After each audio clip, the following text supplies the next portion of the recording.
ملک صاحب ایک ایشو نظر آتا ہے سندھ کے اندر بھی اور پنجاب کے اندر بھی، جتنی آپ کی ضرب عضب کے بعد یہ رد الفساد شروع ہوا، فوج نے اور رینجرز نے تو اپنی کارروائیاں کی، لیکن پولیس اور سی ٹی ڈی کے ذریعے جتنے آپریشن ہوئے پنجاب میں، وہ ایکسٹرا جوڈیشل کلنگ اس میں بہت بڑا پورشن ہے، سندھ میں بھی ہے اور پنجاب میں بھی ہے۔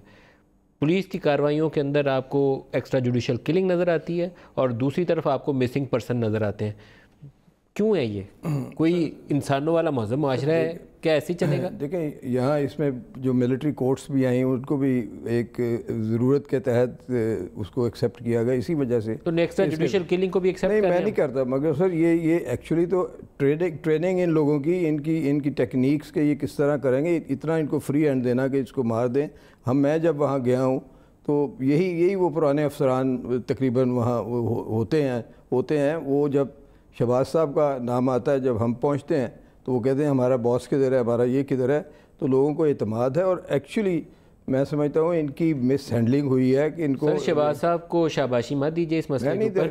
ماڈل ٹاؤن کے انسیڈنٹ کے اوپر انہی لوگوں نے 100 لوگوں کو گولی ماری تھی جس میں سے 14 کی شہادت ہو گئی تھی، 2 عورتیں شامل تھیں۔ میں اس کیس کی جن بات کو کر ایسے رہا ہوں، بھی بتایا نا انہوں نے کہ ساتھ رکھ کے بندوق گولیاں چلائی، اس وقت بھی 2 عورتوں کو ایسے مارا گیا تھا۔ NWFP کا کہا ہوا دورانی صاحب گئے، سر صوبوں کے مقابلے نہ کریں، وہ وہاں سے میرے بھائی بندے بستے ہیں نا جی پنجاب میں بھی اور سندھ میں۔ لیکن میں نے آج اپنی تقریر میں بھی کہا کہ یہ میں اس کو پولیٹیکل نہیں بنانا چاہتا، یہ صوبوں کا ایشو نہیں ہے، میں نے ایسا کوئی ایشو نہیں ہے، بلکہ میری پارٹی نے اس میں کہا کہ آپ نے یہ بھی ساتھ کیسے بات کر دی کہ مل جل کے آگے اس کا بندوبست کرے۔ دیکھیں میں وہ پھر آتا ہوں کہ ان کا کوئی SOP ہے کہ اگر 2 ڈفرنٹ لوگ بیٹھے ہوئے ہیں، 4 گاڑی میں دہشت گردوں کو مار رہا ہے، تو کیا ایک کار کے مار رہا ہے یا کس طرح اس کو ڈیل کرنا ہے یا اس کو گرفتار۔ ایک میں سوال پوچھ لوں، مجھے اجازت دیجیے گا۔ گرفتاری اس لیے ضروری ہے، امریکی صدر کسی کو مارنے کے لیے یا ڈرون بھیجتا ہے نا تو وہاں سے بھی کوئی بندہ آتھورائز کرتا ہے اسٹرائک، تو وہ اسٹرائک ہوتی ہے، جو ہم ان کے شہری نہیں ہیں۔ میں پوچھ رہا ہوں، ہم ان کے شہری نہیں ہیں۔ آپ کی سی ٹی ڈی کو آتھورائز کون کرتا ہے کہ جا کے بندوں کو مارا؟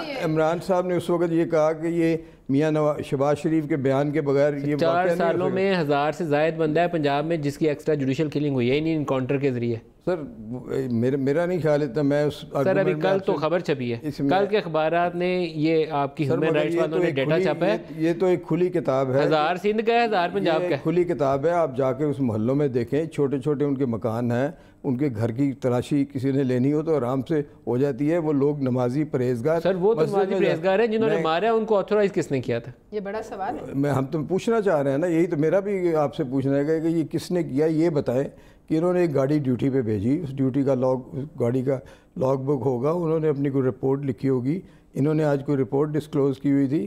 ہم کسی کو ڈیفینڈ نہیں کرنا چاہ رہے۔ وزیر اعظم پاکستان عمران خان کی اولین اس وقت ذمہ داری یہ ہے کہ وہ واپس آئیں اور لا منسٹر پنجاب سمیت اور IG سمیت اگر کچھ بندے اندر ڈالنے پڑتے ہیں تو اندر ڈال دیں، لیکن یہ اس کا جواب ملنا چاہیے کہ کس نے آتھورائز کیا 4 بندوں کو مارنا۔ پلوش آپ کو جواب نہیں چاہیے، مجھے جواب چاہیے۔ دیکھیں آپ نے ماڈل ٹاؤن کی بات کی، اچھا کیا، وہ بھی ایک سانحیات، لیکن بات یہ اس وقت بالکل سیدھی گولیاں، اس وقت بھی آج بھی یہ واقعہ ہوئے دن دہاڑے اور لوگوں نے اس کو کیمرے پہ دکھایا ہے، ہم نے کیمروں پہ لائیو کور کیا، وہ بھی دکھایا اس وقت۔ میں آپ کو بتا رہی ہوں، مجھے لائیو کیمرے لگے ہوئے تھے، میں بالکل ایگری کر رہی ہوں، وہ بھی لائیو کیمراز پہ تھا، یہ بھی لائیو کیمرہ، یہ تو رات کو ہوتا تو پیا جاتا، یہ تو بھلا اس بس میں جو بھی بنا رہا تھا مووی۔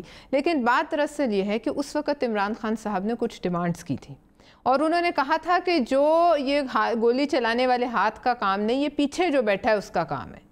تو اب یہ سوال کا جواب اب بھی بنتا ہے کہ یہ عثمان بزدار صاحب تو مٹی کے مادھو ہیں، تو ان کی ڈوریں کون ہلا رہے ہیں بتائیں؟ یہ کس نے ان کو اجازت دی کہ یہ کام کیا جائے اس طریقے سے؟ اور کہیں سے آرڈرز آئے؟ آخر جنگل کا قانون تو ملک میں نہیں ہے نا، اس ملک میں کوئی چین آف کمانڈ ہے، اس چین آف کمانڈ کے ذریعے احکامات نیچے تک آتے ہیں، تو ہمیں بتایا جائے، یہ بتایا جائے۔ یہ responsibility prime minister of the day کی ہے، یہ لوگوں کے ذہن میں یہ بات ہے اور انہوں نے ہمیں اوپنلی بتایا۔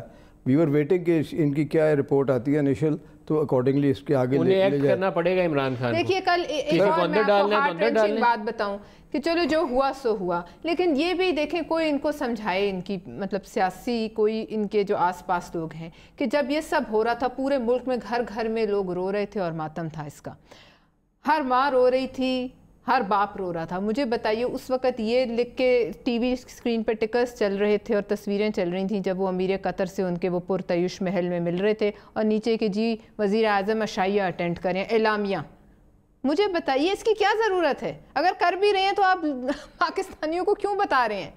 آپ واپس آ جائیں. یہ تو وہی بات ہے نا کہ ہم نے تو نہیں کہا, آپ نے کہا ریاست مدینہ, تو ان لوگوں کا ذمہ دار کون؟ صرف دکھی ہونے سے معاملہ نہیں ہے, دکھی ہم سب ہیں, لیکن ذمہ دار تو حکمران وقت ہے نا جی. جیسے پہلے ہم نے حکمران وقت کو آپ نے خود کہا ذمہ دار ہیں, انہیں جیل میں ڈالو, بچے نے آگے نیریٹ کیا, بچے نے آگے سب کے سامنے نیریٹ کیا کہ یہ ہوا, اس طرح وہ میرے گولی مار رہے تھے, اس نے یہ ڈسکلوز کیا.